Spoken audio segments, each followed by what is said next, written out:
Thank you, Ted. I appreciate you doing a good job introducing us and taking over this. I think I was the fourth person they asked who finally said yes to this presentation because of its controversy. I don't have anything to disclose. It's very difficult to turn on the news and not to run across things about gun violence. Pretty much every single media outlet is going to be talking about gun violence, whether it's CNN or CBS or NPR, or ABC or Fox News or even the Peacock. You're going to run into that topic. Why is that? Well, before September 6th of 2011, mass shootings in the United States for over decades were about 200 days apart on average. Since September 6th, 2011, they've been about 64 days apart on average. So it's hitting the news much more frequently because these events are happening much more rapidly. Unfortunately, what's masked in that is that gun deaths by mass shootings is a very small percentage of the deaths that occur by gun violence. The overwhelming majority of people that die by gunshots or by suicides, almost 60% of people that die by gunshots self-inflicted, only about 40% are by homicide, and there's a very small sliver that is involved with accidents. And so what's hitting the news is really not the true story of gun violence in the United States. It makes for great publication and it increases the ratings, but it really doesn't hit the real core issue that we have in our United States. As a matter of fact, if you look at gun violence or gun deaths by percent of the population, it's actually been going down, except in the area of suicides, which has been going up. Now, this slide goes to 2009. In the last 2 years, homicides have crept up a little bit, according to the most recent publications by the CDC. Unfortunately, though, we're not very good at asking the question about what to do when somebody comes with suicidal ideation. The group in Colorado has been doing a great job studying that, and unfortunately, we just don't ask questions about whether or not people have access to guns or if they're thinking about taking their life by gunshot. And so it's an area for us to be involved. Well, because of all these deaths, everybody's crying out, what can we do to decrease the number of gun fatalities in the United States? It's an excellent question.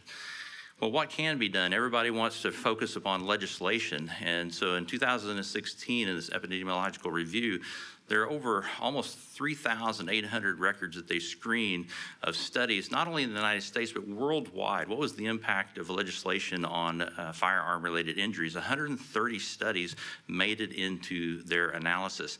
And here's what's striking. The effect of firearm use laws, if you notice this graph, the line down the middle, if you're onto the right side of that, that actually had a negative impact on firearm deaths. On the left side, it had a positive impact. So when you listen to the media, you'll have one person quoting a study where it says that these laws decrease gun violence, and somebody else will just quote another one that says, no, they do not. It actually increases it. We've almost reached clinical equipoise as far as what laws need to be passed for us to decrease the amount of deaths by guns. Now, fortunately, they looked at firearm sales and ownership and storage, and that had a little bit more positive impact on death by guns. And then more importantly, because it's such a large area of gun deaths in the United States, it does have a positive impact on suicide, and so we can make some strides in that area. Unfortunately, though, the study, when the analyzed all of this, they come up with these three simple statements. One is a simultaneous implementation of laws targeting multiple elements reduce gun deaths in certain countries, and some specific restrictions are associated with reduced deaths. But they spent more time talking about this last point. Challenges in design and execution limit confidence in these findings. Why is that? Well, if you look at this graph, this is the amount of money that's spent on studying gun violence in relationship to the deaths that occur by gun violence, and compare it to other types of diseases and other ways that people die.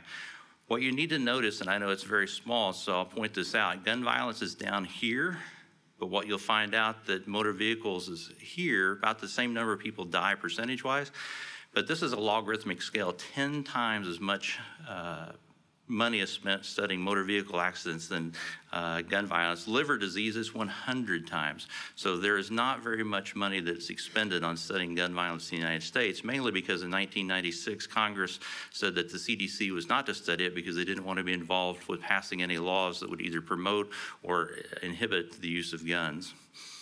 So the need for a medical perspective, we do need to improve funding for research. But what I want to talk with you more about this morning is need to change the conversation from a medical perspective.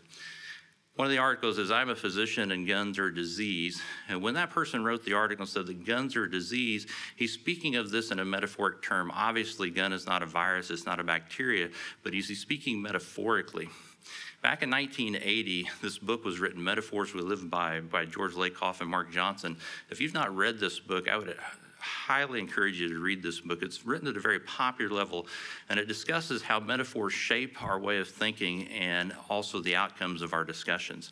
If you look at the discussion on gun violence in the United States, you'll have people that talk about guns being an infectious disease. It's a raving infection of the American guns. We need to treat gun violence an infectious disease.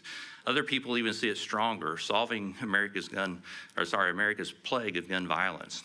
Gun violence amounts to an American plague. Nashville must address the plague of gun violence. Or other people use the imagery, a cancer patient wrote an article treating gun violence like cancer. Gun violence are out of control cancer, a cancer that needs to be cured. But if you look at gun use in the United States, it is true that we use it to fight, whether it be military or self-preservation. We do use it for food, and we also use it for fun. And so I ask you the question, if you look at the imagery that is being used in the discussion that it's an infection or it's a plague or it's a cancer, are these good metaphors for gun control? On the one side, we have individuals that are saying, we like using our guns, it's fun, we do use them for food, and also we'll use it to fight. But on the other side, people see it as a threat.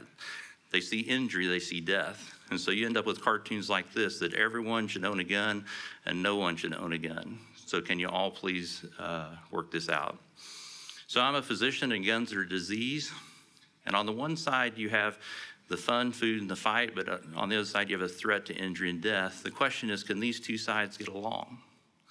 Well, if you talk about it being an infection or plague or cancer, I don't think that you're going to have a good conversation. So from a medical perspective, what type of conversation can we have that would actually allow these two sides to shake hands together? And what I'm suggesting is we look at this as an autoimmune disease. And I'm just curious, do you have the slides from an old set? I uploaded the slides last night. Unfortunately, there's some missing.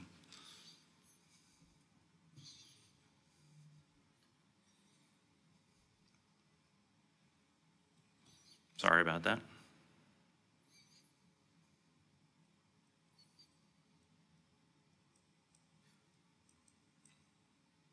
If that's the one they have, I'll go on. Is that the one you guys have?